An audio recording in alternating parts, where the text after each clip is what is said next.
Morning mga mare. Ay, ang ingay ng bebe ni mama. Luto po tayo ng ating pantanghalian. Ito fried chicken po. Inod ko sa egg tsaka sa building mix po yan.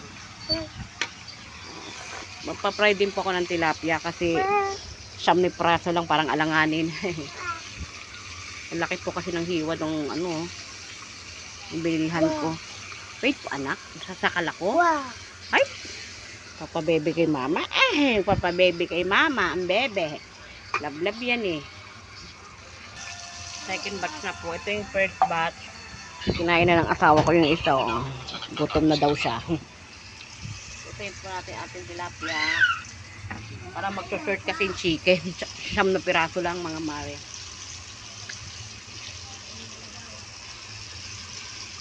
Ito tayo ng ating bye.